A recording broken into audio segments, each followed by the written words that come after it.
반갑습니다. 가정에 불이 났을 때 가정에 불을 끄는 명예소방관이라고 합니다. 가족 소통 전문가 최강현 원장 인사드리겠습니다.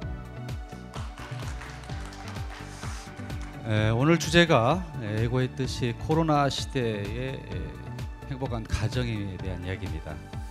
먼저 코로나 시대 이후에 가족 관계가 어떻게 변화했고 또 위기 상태가 있고 또 어떻게 하면 행복한 가정을 이룰 수 있는가에 대한 주제가 되겠습니다.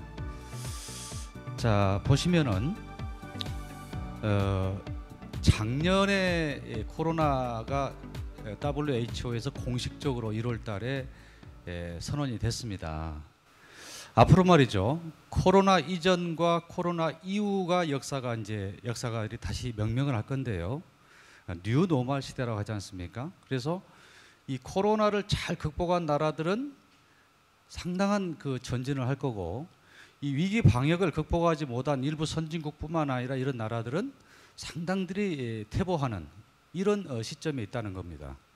특히 백신이 우리나라 같은 경우에는 올 11월까지 전량 맞추는 이제 계획이 있는데요.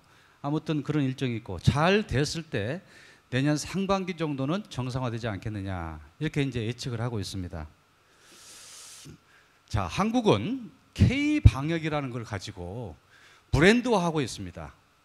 많은 분들이 코로나 방역에 대해서 비판을 합니다만 외국에 있는 친구들, 미국에 있는 친구들하고 통화해 보면 우리나라가 굉장히 잘하고 있다는 겁니다. 그 이유를 보면은요. 2015년 이 메르스 사태 있을 때 이 코로나하고 비슷한 친구들입니다. 그렇죠? 다 호흡기 질환이죠. 이때 그 정부 하에서 이 대응 매뉴얼을 아주 잘 만들어놨다는 겁니다. 그래서 이번에 사태가 터지면서 확실하게 이 매뉴얼대로 하고, 그래서 이 K 방역이 세계적인 브랜드가 된 겁니다. 제가 개인적으로 조사를 또 해보니까 유럽에서 상당 부분 피해가 많은데 왜 안 되는 거 했더니 우리나라 같으면은 재난, 긴급 군안 시대가 되면은 개인 정보를 추적할 수 있는 법안이 이미 통과되어 있습니다. 그래서 여러분들은 역학조사를 통해 가지고 정부가 법에 의해서 추적을 하고 감염에 대한 안내를 하고 예고를 하게 돼 있는데, 유럽 같은 나라, 특히 프랑스 같은 나라는 뭐 개인의 인권이라든가 이런 게 많이 좀 중요시한 나라지 않습니까? 그 기사를 보니까 9시 이후에 술을 먹는 거를 좀 금지시켰더니 폭동을 일으켰던 이런 시민 정신을 가지고 있는 나라죠. 그 나라는 이런 개인정보에 관련된 위급 시에 추적하는 이런 시스템이 되어 있지 않다 보니까 역학조사에 대한 매뉴얼이 작동이 안 되는 겁니다. 그래서 이번에 한국은 너무너무 잘하고 있고 이 계기를 통해서 위기를 기회로 삼아서 G7까지 가는 그런 기대를 해보고 있습니다.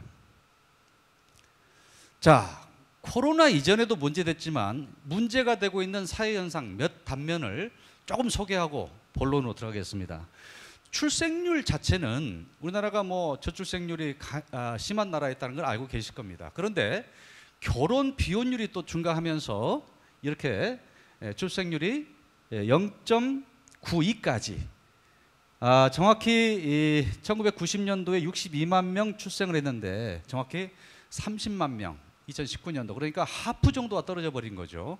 이런 저출산율이 많이 심각해졌다. 초중고등학교에 대한 이 감소, 통폐합이 이루어지고 있다. 이 그래프를 보시면요, 대도시권은 학교가 감소하지 않습니다. 이 전라북도시죠. 전라남도, 그 다음에 경상남도, 강원도, 충남 이런 쪽으로 해서 초중고등학교가 통폐합이 되는 인구 감소에 대한 그거겠죠. 코로나뿐만 아니라. 자, 그 다음에 대학의 이 통폐합이 일어나고 있습니다. 대학의 적정 인원은 64만 명이 들어가야지만이 정확히 1대1 비율로 들어가게 되는데 2021년도로 보니까 14만 명 정도가 학령 인구가 부족합니다. 지금 이미 교육부에서 수십 년 전에도 이 구조조정에 대한 걸 했는데 이런 것들이 이제 잘 안 돼가지고 대학이 학생이 없어가지고 통폐합을 하고 직장을 잃어버리는 이런 상황이 발생하고 있다. 자, 이 인구 통계를 보셔야 되는데 노령 인구가 증가하고 있다. 노령 인구는 통계청 기준 65세 이상을 노령 인구라고 지금 하고 있는데요. 우리나라 같은 경우에 2020년도에 15%를 차지하고 있는데 800만 명입니다. 이걸 잘 보셔야 되는 게 일본은 노령 인구가 20%가 넘습니다. 그래서 1억 3,500만에 한 3천만 명 되는 노령 인구가 있다 보니까 이분들이 소비를 안 합니다. 전부 보면 뭐 연금을 채권에 넣고 이렇게 하다 보니까 굉장히 저성장을 하고 있거든요. 그래서 이렇게 지금 우리나라도 노령 시대를 대비해야 되지 않느냐, 이런 그 그래프들을 우리가 추이를 예상할 수 있다는 겁니다. 자, 그래서 이런 산부인과가 폐업을 하고 어린이집, 초중고등학교, 대학교, 학원, 교습소가 3분의 2분의 1씩 줄어드는, 이것은 코로나 영향입니다. 컨택 교육 시스템에서 언택으로 간다 보니까 이렇게 업종별 호황과 불황이 나눠지고 있다는 것을 말씀드리고요. 이렇게 이제 여행사라든가 저같이 강의하는 사람들, 축제 행사를 하는 사람들, 이런 쪽 사람들은 완전히 산업 자체가 아주 그냥 뭐 다운이 돼버리는 상황이 발생하고요. 오프라인 교육에서 온라인 시장으로 바뀌고 있는 거 아시죠? 그래서 이제 제가 좋아하는 이스라엘의 히브리 대학에 있는 유발 하라리 이 미래학자들은 진즉부터 이 교육에 대해서 온라인화로 예상을 했던 겁니다. 우리가 비싼 돈 주고 하버드 대학에 MBA를 하거나 체류비, 항공료 이렇게 들어가지 않습니까? 그래서 이렇게 온라인에 대한 부분이 급속도로 정착이 되고 있다. 이런 부분들을 지금 현재 코로나 시대에서 변화된 모습이라고 할 수 있겠습니다. 자, 이제 본론으로 들어가죠. 이 코로나 시대에서 또 보여지는 상황 중에 황혼 이혼 부부들이 증가하고 있다. 이런 사태입니다. 그래서 7년, 8년 통계를 보면은 29만 쌍 정도가 매년 결혼하고 한 10만 정도 쌍이 커플이 이혼을 하는데요. 이 비율 분포가 신혼기 이혼이 7, 8년 전만 해도 29%, 그 다음에 황혼기 이혼, 65세, 60세 이후에 결혼 20년 차 이상의 황혼 이혼이 23%였는데 최근에 이게 역전이 되면서 노년 인구의 이혼율이 29%, 30%로 육박하고 신혼기, 말 그대로 결혼 3, 4년 차, 5년 차 미만의 이혼이 23% 떨어지는, 아주 가족관계 전문가로 봤을 때는 안 좋은 그래프가 나타나고 있다는 거죠. 그리고 또 코로나 이후에 가족관계도 상당 부분 악화되는 상황을 저희가 보고 있습니다. 그래서 최근에 나온 신조어가 있습니다. 코로나 이혼, 들어보셨을 겁니다. 그래서 이제 저 같은 상담소에서, 이 상담소를 제가 제주도하고 서울 두 군데를 운영을 하는데요. 조금 안타깝게도 명절 증후군 전후의 상담 건수와 똑같은 율로 상담률이 증가하고 있다는 사실입니다. 제가 직접 경험한 거예요. 그래서 이렇게 상담률이 증가하고 동시에 이혼율도 증가를 하고 있다는 겁니다. 미국 같은 경우 마찬가지입니다. 미국도요, 금전적인 문제, 또 재택근무로 인해서 부부의 긴장감, 이 공간에 대한 점유, 긴장감, 이런 것들이 증폭을 하고 습관에 대한 지적들, 그 다음에 온라인 교육의 자녀 문제로 인해서 부부싸움이 증폭을 해서 이혼이 증가하고 있다. 미국이죠. 가까운 나라 일본도 보니까 이전에 경험하지 못한 부부 환경이라는 거예요.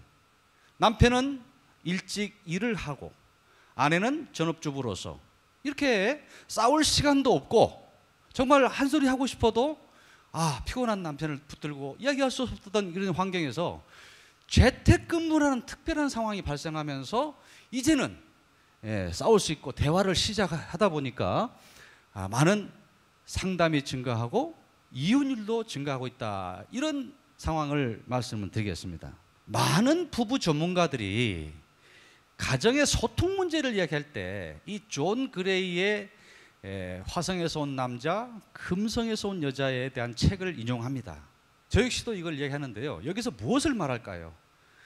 별다른 행성에서 온 종족들이 과연 소통의 기반이 되어 있느냐, 각자의 다름을 인정하지 않는 부분을 지적하는 부분이겠습니다. 그래서 가정에 대한 소통을 이야기하기 전에 가장 먼저 따져야 될 것은 뭐냐?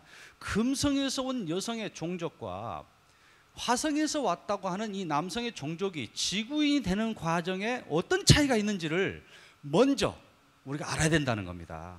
이걸 먼저 알기 전에는 소통의 단계로 가시면 안 된다는 거죠. 그런 교육을 우리가 정규 교육 과정에서 받아본 적이 있었습니까? 그렇죠?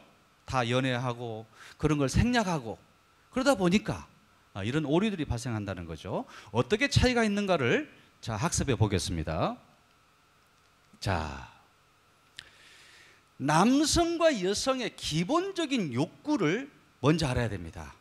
그렇죠? 나의 남편, 화성에서 온 남편, 나의 아내, 금성에서 왔다는 아내에 대한 욕구가 뭐냐? 키워드를 한번 물어보겠습니다. 남성은, 여러분의 남편은 아내인 여자인 내가 어떤 표현을 해주면 사랑이라고 느낄까요? 자, 질문 던져볼까요? 남성은 무엇을 사랑으로 본다. 두 글자입니다. 예, 그렇죠?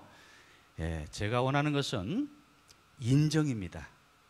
뭐 칭찬도 있고요, 뭐 신뢰도 있습니다. 남성의 자존감과 남성의 평가는 칭찬, 인정에서 확인이 되는 거죠.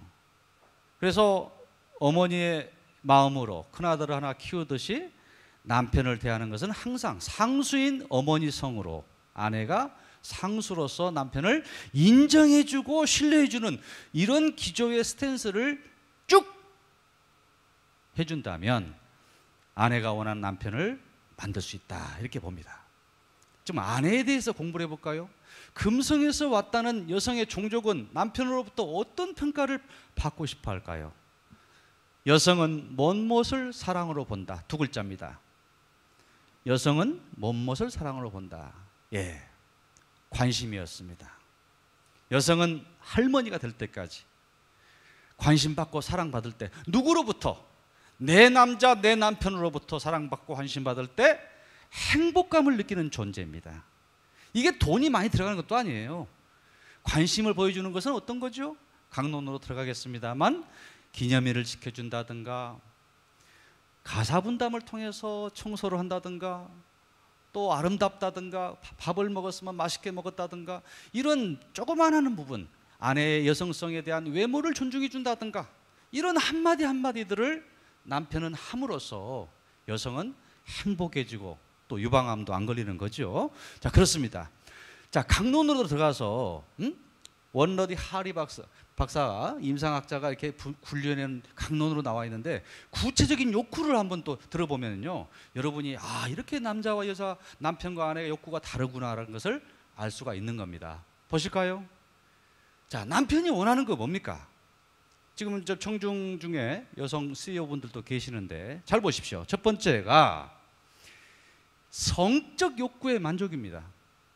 저는 박물관장도 했고요, 경찰청의 성폭력 예방 이원도 지금 하고 있습니다만, 사실 부부의 소통에서 성을 빼버리면 할 말이 없습니다. 영적, 육적 소통이 조화를 이루어야 되는데, 육적 금실 자체의 소통이 안 되는 상태에서 일반적인 영적 소통이 잘 되는 사람 없다는 겁니다. 이건 동시에 가는 거예요. 그래서 남성은 결혼을 통해서 이 성적 욕구의 충족을 1번으로 보는데, 이게 충족이 안 되면 어떻게 되는 거죠? 말 그대로 일탈을 하게 되고 외도를 하게 되는 이런 일이 발생합니다. 부부 관계에 있어서도 이 성적 욕구의 만족, 금실의 관계가 매우 중요하다. 부부 사이에서 이거를 빼놓고 2번이 갈 수가 없다는 겁니다. 그렇죠? 서로 노력하셔야 됩니다. 여성의 매력 두 번째입니다. 이거 좀 가혹하죠. 정말 사회활동하시고 아이들 교육하고 살림하고 여자로서 아름다워야 되고, 이게 어떻게 가능한 거죠? 그러나 남편들은 그걸 요구하고 있다는 겁니다. 여성은 열심히 노력하고 아름다움을 가꿔야 됩니다. 특히 비만 이런 부분들은 조금 열심히 노력하셔서 대우받으시고 또 건강하시지 않습니까? 몸이 뚱뚱해지면요, 성인병이 많이 생깁니다.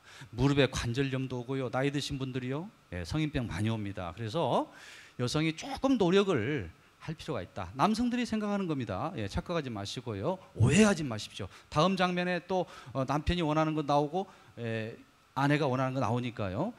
남편이 원하는 거 세 번째는 놀이 친구, 취미 활동. 뭐 거창하게 골프를 치고 이거 아니고요. 제 와이프가 이제 최근에 교육계에 명예퇴직을 하셨는데 좀 건강이 좀 안 좋기도 하고요. 최근에 저는요, 산에 아는 분 산에 가서 취나물도 채취를 했습니다. 두릅도 따먹고요. 별거 아닙니다. 부부가 같이 할 수 있는 일들 가장 쉬운 거 하나 알려드릴까요? 아침 저녁으로 식사하시고 산책하십시오. 산책도 약간 보폭을 빨리 하면 운동이 되는 거죠. 1시간 정도. 이거 8,000보 10,000보 나옵니다. 그러면서 대화가 터지는 거예요. 또 공동의 취미 중에도 어떤 분들은 공직자분들 보니까 퇴직을 하고 유럽에 여행을 아내와 한번 가고 싶다. 뭐 크루즈 여행을 하고 싶다 이렇게 하신 분들이 있는데 실제로 퇴직을 하고 유럽 여행 가셔가지고 이틀 만에 부부싸움이 나가지고 남편이 먼저 귀가하신 분도 있습니다. 이 무슨 말씀을 드리냐면 지금부터 연습이 돼야 되는 겁니다. 일주일 단위 주말에도 가능하면 집에서 밥 먹지 말고 밖에 나가서 외출해서 자장면이라도 먹고 또 일일 코스라도 여행을 하는 이런 팀워크를 갖춘 부부들이 은퇴 후에도 여행을 할 수 있는 거죠. 이런 식으로 남자들은 일만 하고 여자들은 각자의 생활에서 은퇴 후에 여행이 가능하냐? 가능하지가 않습니다. 아내분들은 대부분 딸하고 같이 가기를 원하고요.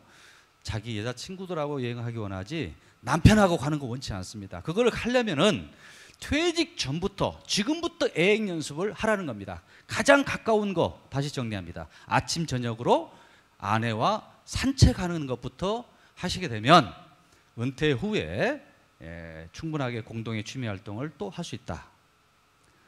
네 번째는 편안한 가정. 역시 남편들은 집밥도 좋아하고요.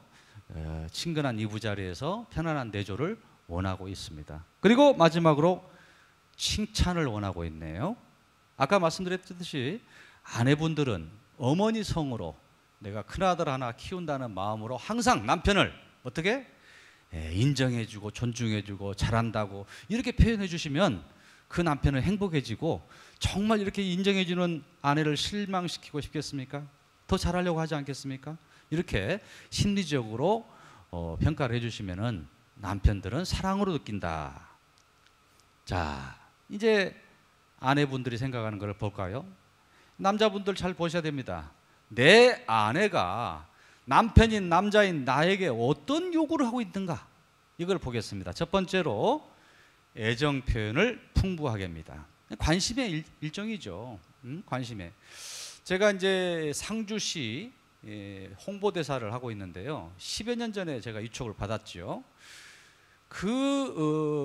상주시에 가서 간부 교육을 하는데 우리 과장님들한테 물어봤습니다.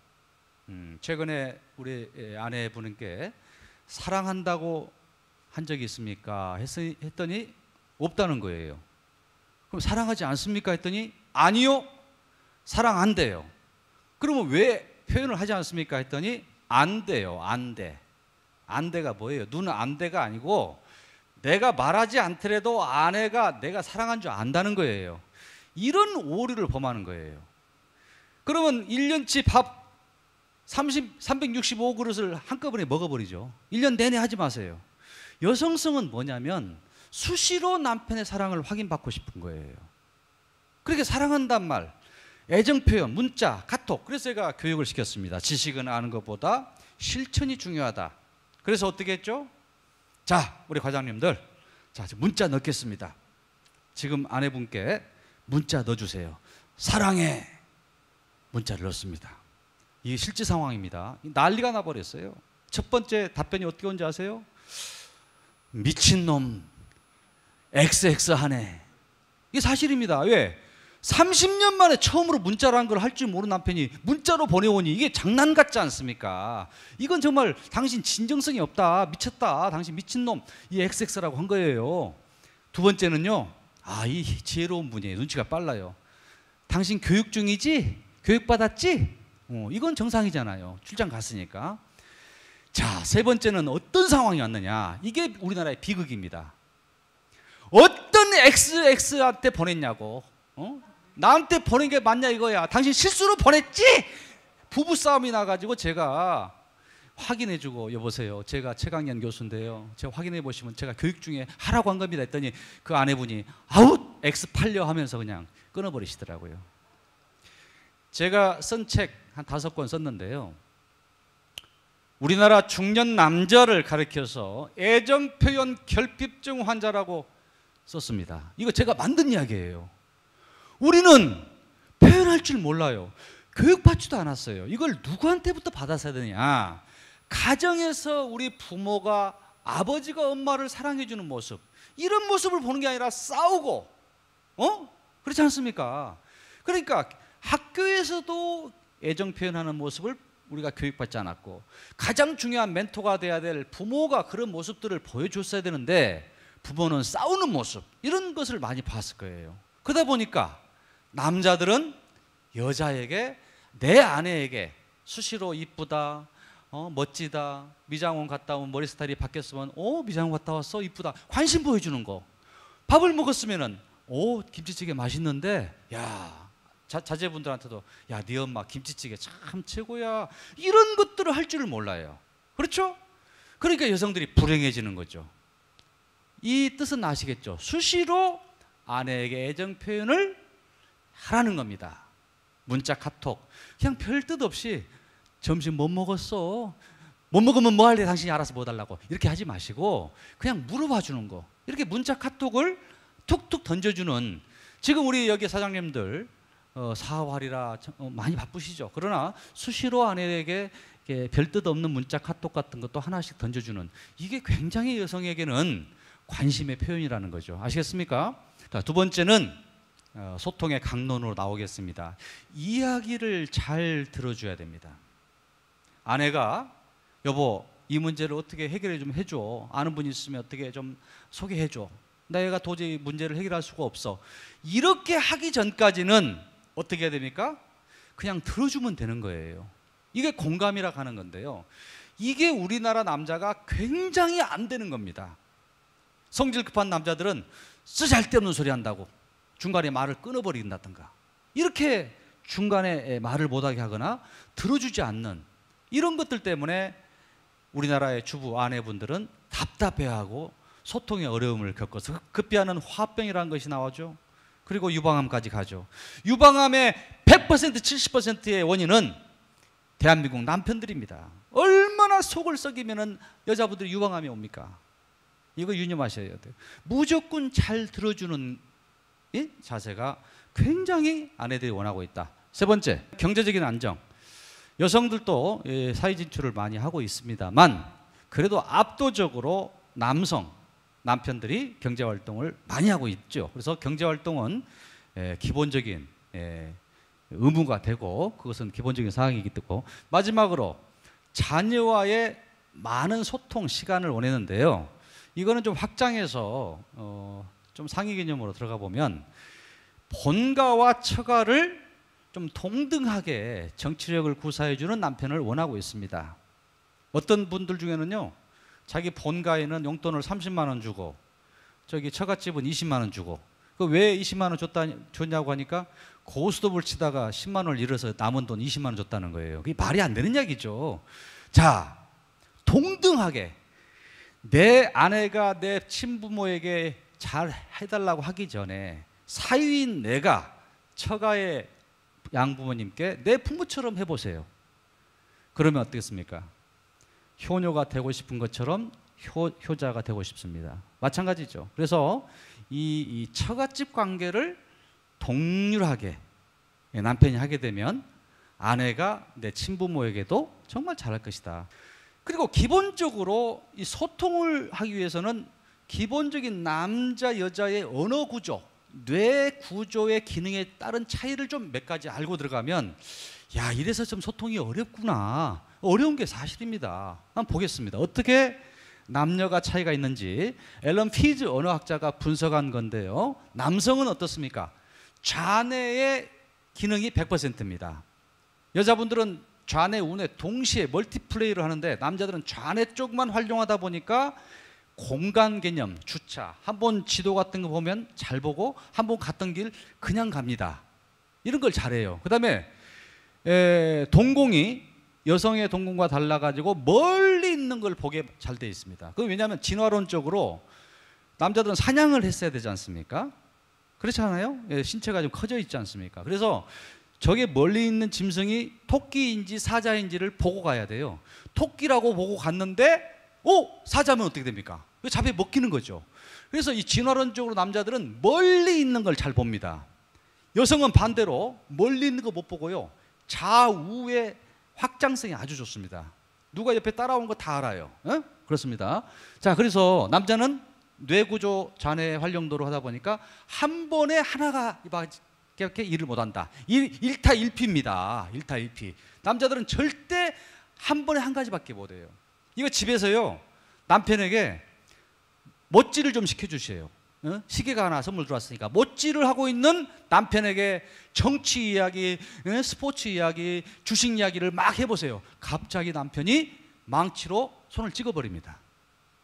이거는 소통에서 굉장히 중요한 사실을 알려드리는 거예요. 그래서 남편하고 대화를 할 때 여성들은 TV를 보거나 신문을 보고 있는 남편하고 대화가 안 된다는 사실을 알아야 되는 거예요. TV를 끄게 만들어야 되고 신문을 치워야 됩니다. 시선이 완전히 나를 보게끔 해야 돼요. 왜 당신은 내 말을 안 들어주는 거야? 이거는 안 되는 겁니다. 남편의 이런 소통의 기능을 모르시니까 한 거죠. 남편은 한 번에 하나. 우리 아내는요, 초능력자입니다. 1타, 3피, 4피까지 가능해요. 우리 아내는요, 여자거든요. 예. TV를, 드라마를 틀어놓고 보면서 요리를 하면서 전화를 받을 수가 있어요. 이렇게 대단한 능력을 가진 게 여자입니다. 여성은 멀티플레이가 가능하는데 남자들은 이렇게 1타수 1안타밖에 못한다는 거죠. 이걸 아시라는 거죠. 남자에 대한 공부입니다. 그래서 남자들은 하루의 용량도요 2,000, 4,000 단어 정도다고 이 앨런 피즈 박사가 조사를 한 거예요. 그래서 7,000회 정도 하루 용량을 쓰더라. 그리고 정보 수집, 문제 해결, 이게 중요하다. 단답형입니다. 길게 돌려서 말하는 거 없어요. 돈 좀 있어? 20만 원만 줘. 바로 목적입니다. 오늘 술 한잔 할까? 술 한잔 하자는 것은 남자는 사회적 관계이기 때문에 술을 하자고 한 사람이 술값 내는 겁니다. 너하고 나하고 깊이 좀 할 이야기가 있어. 이건 술 먹자는 거고, 밥 먹자는 것은 좀 약한 거고, 차 한잔 마시자는 것도 그 정도 수준입니다. 이렇게 남자들은 목적 중심의 대화를 한다는 사실입니다. 자, 반대로 남성분들 잘 보세요. 여자분들의 언어 스타일을 보겠습니다. 좌우뇌가 50대 50이다. 그래서 이야기를 듣고 보고 뭐죠? 소통을 할 때 이런 기능 때문에 여성들은 세 가지를 동시에 할 수 있다. 이걸 말씀드린 거죠. 그리고 이런 뇌 기능 때문에 디지털, 숫자, 문자 이런 거를 굉장히 잘합니다. 통역관들도 여자분들이 많이 하죠. 다문화 가정들이 많이 지금 와 있고 제가 상담도 해봤습니다. 필리핀 여성들도 와서 싸우고 말이죠. 상담도 했는데 필리핀 여성들이 한국에 와서 한국어 습득 과정이 굉장히 빠릅니다.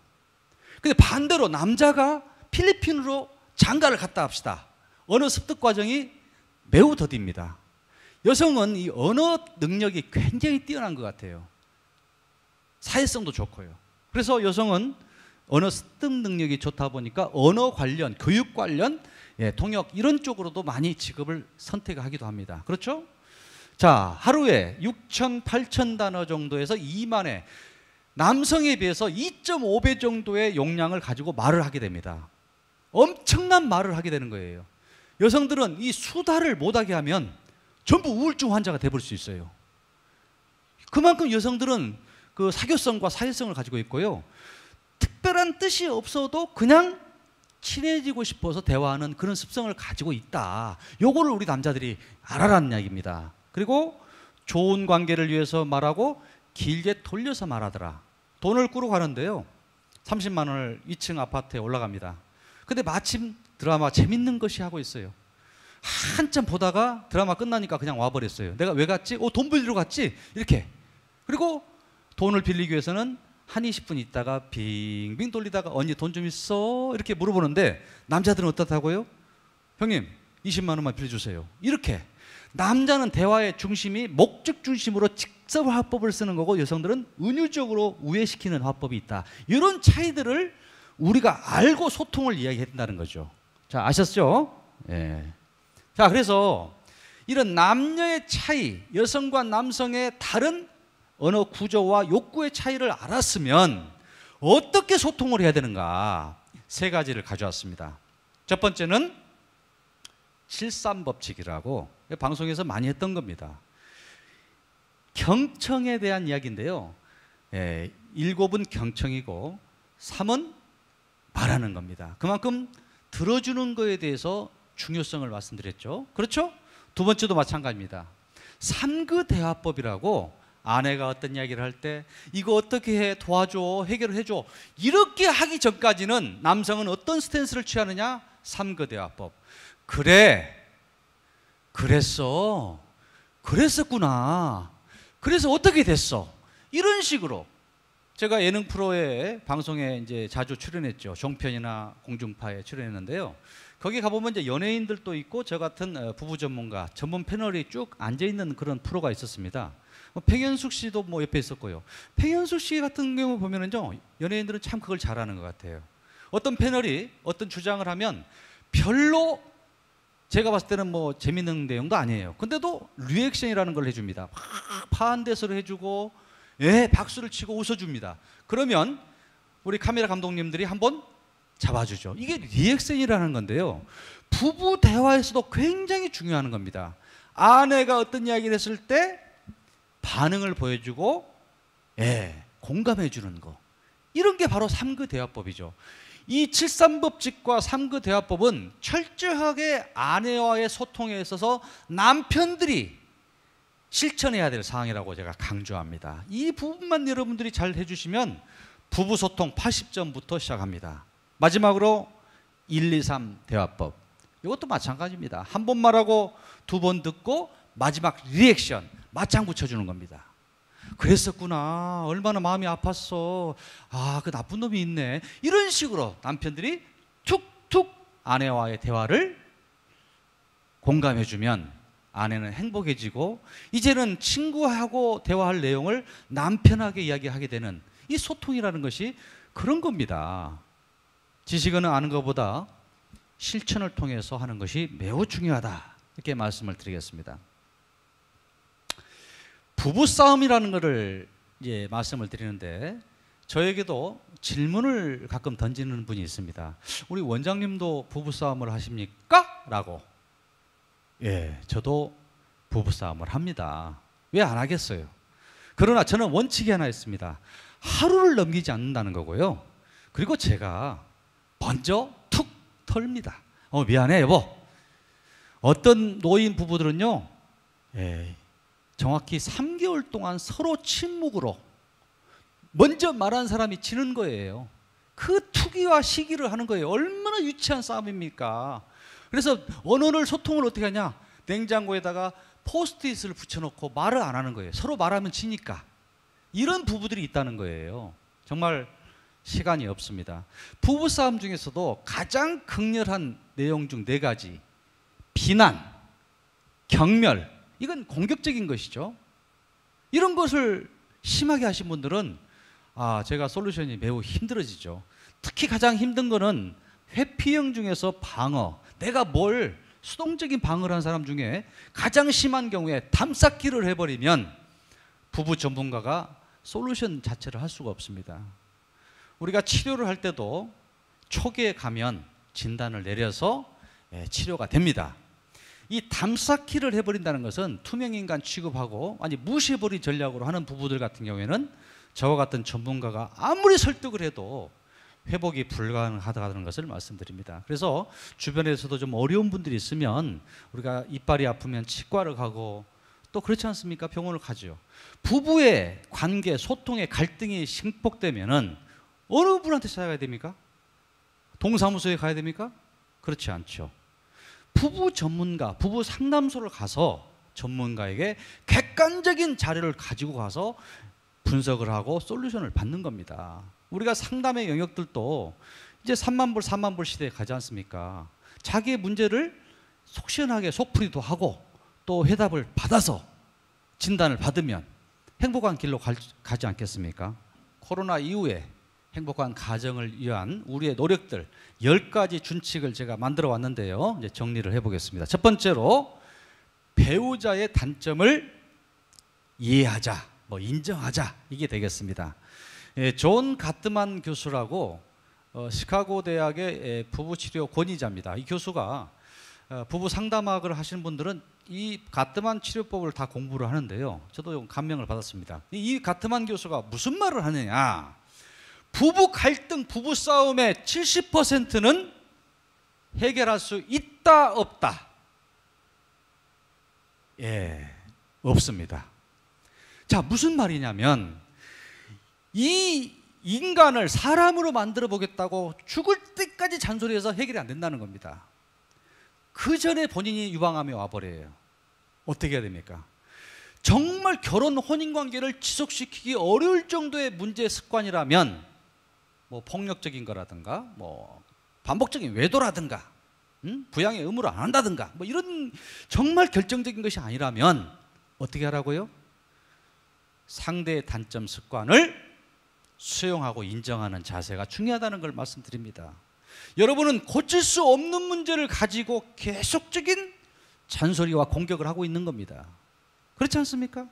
그래서 이 방송을 들고 계시는 청취자께서들도 지금까지 반소리를 아내 입장에서 50%를 줄여준다면 남편은 행복해진다는 거죠. 우리 부부 상담학에서는 포기라는 말도 수용의 의미로 제가 이 교육을 합니다. 어차피 상대방이 고칠 수 없는 습관이라면 그래 저건 못 고치는 거구나 인정해버리자 라고 접어주신다면 본인도 내적인 화가 가라앉게 되고 그렇지 않겠습니까? 부부관계는 좋아지는 거죠. 이게 1번 준칙입니다. 꼭 실천하시기 바랍니다. 남편은 아내에게 애정 표현. 남자는 아내를 죽을 때까지 사랑해야 됩니다. 그렇잖아요? 아내는 남편의 자존심을 세워줘야 되는 거예요. 이런 부분들을 하나의 신념으로 죽을 때까지 부부관계에서 지켜져야 될 일종의 신념으로 실천하시기 바랍니다. 아셨죠? 자, 세 번째, 부부는 한 팀이라는 것을 명심하라. 원팀이라는 거죠. 원팀. 원팀이죠. 제가 이제 상담을 해보면 바로 보입니다. 네, 어떻게 해야 부부가 안 맞는지 모르겠어요. 반대로만 얘기하는 부부가 있어요. 더 나아가서는 남편이 퇴근하는데 아내가 이웃집 여성하고 다툼이 있습니다.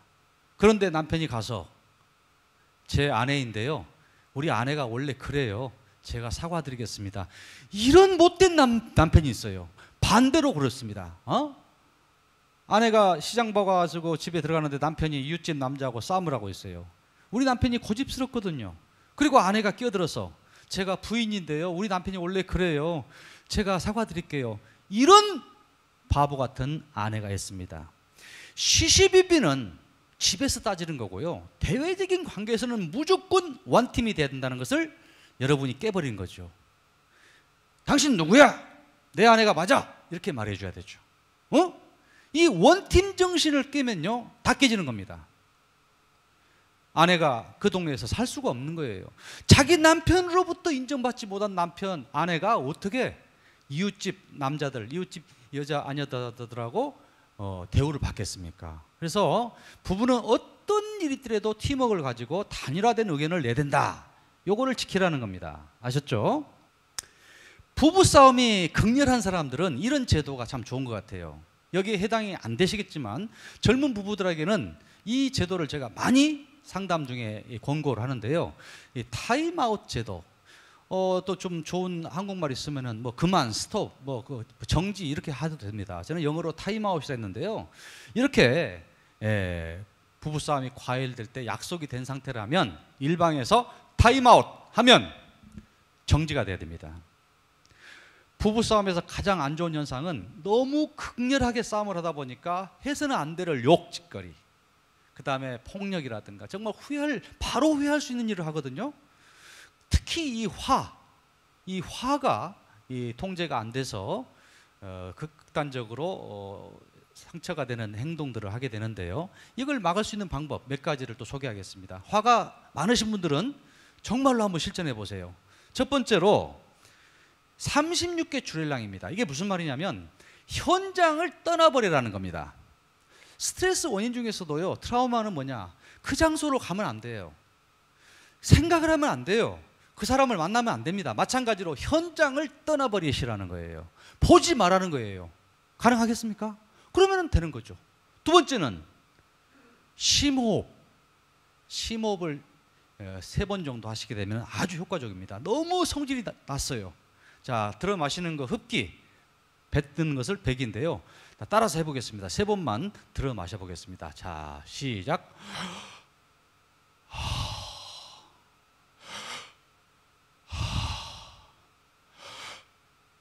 이렇게 3번만요 깊은 호흡을 하게 되면요 화가 20-30% 정도가 캄다운이 됩니다. 이렇게 화가 떨어진다는 이야기죠. 그것도 안 되는 경우에는 잠깐 나가서 산책을 한다든가 샤워를 한다든가 운동을 한다든가 이런 걸 통해서 극렬한 부부싸움을 막을 수가 있고 화를 막을 수 있는 하나의 방법을 알려드리는 겁니다. 아셨죠? 그래서 이 타임아웃 제도라는 것은 쓰기에 따라서는 굉장히 부부싸움의 극렬함을 막을 수 있는 제도라고 생각할 수 있습니다. 대화의 기술을 가져라. 아까 소통에 대한 이야기 했죠. 침묵은 금이 아니라 금이 가게 한다. 소통이 안 되면 뭐 간통이 된다. 이런 말도 제가 많이 쓰는데요. 소통이 안 됐을 때는 부부 애도가 일어날 수 있지 않겠습니까? 영적, 육적 소통이 자유롭지 않으면 당연히 부부가 어떤 걸 하겠어요. 마찬가지죠. 그래서 가장 중요한 것은 타이밍과 청유형이 중요한 것 같아요. 직설화법보다는 이렇게 해주면 안 되겠습니까? 퀘스천 마크 하나 정도만 올려주면 굉장히 은유적으로 부드러운 소통법이 되겠죠. 그래서 대화의 기술을 가져야 된다. 타이밍도 중요하고요. 특히 여성들이 남성과의 대화를 시도할 때 하나 포인트만 알려드릴게요. 남편이 배고픈 상태에서는 소통을 시도하지 마십시오. 일단 배를 불려놔야 됩니다. 아셨죠? 남자는 원래적으로 진화론적으로 일꾼, 일본에서는 사축, 회사의 가축이죠. 우리나라는 가축입니다. 가축. 소와 똑같은 거예요. 옛날로 보면은. 지금은 이제 좀 바뀔 수도 있지만 남성들은 기본적인 욕구, 이 배고픔 상태에서는 아무 생각이 없습니다. 그래서 배고픈 상태에서 소통을 하는 여성들은 지혜롭지 않다 이렇게 말씀드립니다. 참고로 팁을 드렸어요. 소통은 타이밍이 중요하다 이것도 말씀드렸습니다. 자, 공동의 꿈을 실현하자. 그렇죠? 부부들에게 물어봅니다. 부부 공동의 꿈이 뭡니까? 라고 특히 이제 우리 사모님들 부인들께 물어보면 남편이 뭐 승진하는 거, 아파트를 40평으로 좀 옮겼으면 좋겠다는 등, 자식이 좀 취업을 좀 했으면 좋겠다는 등, 뭐 이런 거를 말씀하셔요. 제 질문이 뭐였죠? 당신의 꿈이 뭐냐고 라고 물어봤는데 본인의 삶에 대한 이야기는 없고 가족, 자식의 남편에 대한 이야기를 했습니다. 자, 이제는 자신의 노후의 꿈, 내가 가장 행복할 수 있는 일이 뭔가, 나를 보상해주는 이런 것들을 좀 할 필요가 있는 것 같아요. 내가 맛있는 음식이 먹고 싶으면 과감하게 음식을 사 먹기도 하고요. 또 조금 비용을 들여서라도 차를 좀 좋은 차를 탈 수도 있고요. 또 좋은 옷을 사 입을 수도 있고요. 자기 만족이고 자기에 대한 보상이죠. 이런 것도 중요하고요. 특히나 부부 공동의 꿈, 뭐 해외 크루즈 여행 같은 것도 한번 꿈을 꿔보시고요. 전원 생활에 대한 거, 봉사활동, 종교활동 이런 것들도 구체적으로 우리가 준비를 해야 되지 않겠느냐. 다시 정리합니다. 자녀와 공동의 이야기 하기 전에 자신을 위하고 부부의 공동의 꿈과 실천을 준비하라는 메시지입니다. 7번째는 배우자와 가장 친한 친구가 되자. 무슨 말이죠? 친구 같은 아내. 들어보셨죠? 자살을 하는 사람들을 보니까요, 우리나라가 굉장히 심각합니다. 뭐 잘 아시겠지만 1년에 이 교통사고로 죽어가는 인구가 한 4, 5천 명 되는데요. 거기에 3배 정도가 자살입니다. 한 14,5천 정도가 자살인데, 이 자살 중에도 남자가 많이 죽어나갈까요? 여자가 죽어나갈까요? 예, 압도적으로 남자들이 2배 이상 여자보다도 많이 죽습니다. 이 남성들이 피해가 그거예요. 소통 능력. 위기에 당했을 때, 우리 사업하시는 사장님들 정말 힘들 때 친구가 있어야 됩니다. 하나, 2명. 아니면 아내하고 소통을 하셔야 돼요. 아내가 뭘 알겠어? 남자들은 어려운 점 생기면은 동굴 속으로 들어가고 혼자 극단적인 판단을 내려버리는 이런 경우가 있다는 거죠. 그래서 아내와 대화 친구가 되고 친구 같은 아내가 될 경우에는 먼저 얻어맞고 먼저 이야기를 해서 아내에게 조언을 구하고 대화를 할 수 있어야 되는데, 대부분 남편들은 그래요. 우리 마누라가 뭘 알겠어? 아닙니다. 해보세요. 의외로 생각지도 못한 아이디어를 아내가 줄 때도 있는 거예요. 여러분 그런 시도를 안 해보셨잖아요. 그리고 고통이 왔을 때 아내한테 이야기를 해서 위로도 받으세요. 근데 무섭죠. 그러나 시기가 계속 지나게 되면 일이 커져가지고 이제 수습불능이 오죠. 그래서 친구 같은 아내가 되기 위해서는 아까 어떻게 하라고요? 평상시에 그렇게 활동도, 취미 활동도 같이 하면서 대화의 환경을 조성이 됐을 때 또 친구가 되지 않겠습니까? 많은 분들이 코로나 이후에 사업적으로 남자분들 정말 힘들어져 있습니다. 그렇죠? 이럴 때일수록 이 가정의 이 지원을 받아서 아내와 친구 같은 부분을 만든다면 남성들이 많이 자살하지도 않고 외롭지 않을 것입니다. 저는 확신합니다. 실천하시기 바라요. 자, 본인부터 모범을 보이자. 상대의 나쁜 습관이 많이 보이죠. 본인부터 실천하지 않는다는 거죠. 상대의 나쁜 습관을 지적하지만 본인은 어떠냐 이거죠. 그래서 본인부터 먼저 실천하면서 상대를 지적하는, 본인부터 실천하면서 상대를 지적하는 이 순서를 우리가 지키자는 거고요. 현명한 아내가 되는 걸 원했습니다. 어떻게 하죠? 주부는 1인 사역입니다. 살림도 해야 되고 가족의 건강도 돌봐야 되고 남편의 의상 코디네이트도 하고 여러 가지 교육 전문가가 되고 그렇지 않습니까? 그래서 지혜로운, 아까 말씀드린 남편을 존중하고 세워주고 자존감이라든가 이런 부분으로 남성을 올려주는 지혜로운 여성이 되라는 거고요. 특히 이제 마지막으로 요즘 시대가 남성과 여성의 역할이 없어졌습니다. 사회 진출도 여성들도 엄청나게 지금 증가하고 있고요. 그래서 저 같은 경우에 뭐 부부 전문가여서 가사 분담을 잘했던 것은 아니고요. 저희 아파트, 우리 아파트는 음식물 쓰레기가 분리수거가 안 돼요. 그래서 겨울에도 음식물 쓰레기를 좀 이렇게 가지고 나가야 됩니다. 그게 좀 싫어서 제가 음식물 쓰레기를 15년부터 제가 비우기 시작했고, 와이프도 이제 교육계에 있다 보니까 제가 이제 설거지 같은 것도 좀 안에 있으면 제가 해버리고요. 빨래 같은 경우에도 이렇게 널어져 있으면은 제가 다 갭니다. 청소 같은 것도요. 전기 청소기 있지 않습니까? 방 4개 정도 한 15분 정도면은 다 청소하지 않습니까? 이런 식으로 요즘 여성들이, 집에만 있는 여성들이 별로 없습니다. 다 반찬값이라도 다 번다고 다 나름대로 일하고 있거든. 그래서 어떻게 합니까? 남편들이 조금이라도 이런 가사에 대한 부분을 분담해서 이렇게 아내들을 충분히 배려한다면 아내가 어떻게 느끼죠? 아, 내 남자가 나를 굉장히 아끼고 소중하게 생각하는구나. 그러면 어떻게 되죠? 맛있는 반찬으로 여러분을 보답할 것입니다. 이렇게 10가지의 기본적인 준칙들을 부부가 상호 실천함으로써 행복한 가정을 이룰 수 있다고 생각합니다. 자, 마지막으로 세계 부부날 위원회에서 부부 행복을 망치는 10가지 비결을 제가 가져왔는데요. 이대로만 하시면 부부 행복을 망칠 수가 있습니다. 이걸 반대로만 하시면은 여러분들이 행복한 가정을 만들 수 있다는 것이죠. 첫 번째는 결코 인내 용서하지 않는다. 그렇죠. 그렇게 용서하지 않으면은 그렇습니다. 배우자의 언행 일절 배려하지 않는다.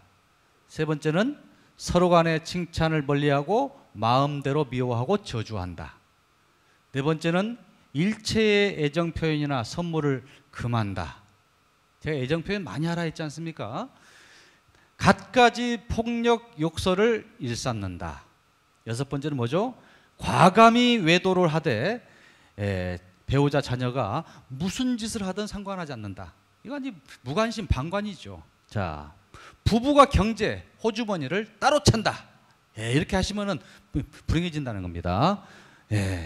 배우자 앞에서 딴 남자 여자의 자랑을 늘어놓는다. 이런 거 정말 주의해야 되겠죠. 시가와 처가에 대한 험담, 중상모략을 일삼는다. 마지막으로 결혼기념일, 배우자의 생일, 부부의 날 기념일은 무시해버린다. 여기 나와 있는 10가지를 반대로만 하신다면 코로나 이후에 행복한 가정을 이룰 수 있다 생각합니다. 오늘 짧은 시간 코로나 시대의 가족 환경 변화에 대한 이야기를 좀 말씀드렸고, 또 행복한 가정을 위한 여러분의 노력, 실천 사항을 말씀드렸습니다.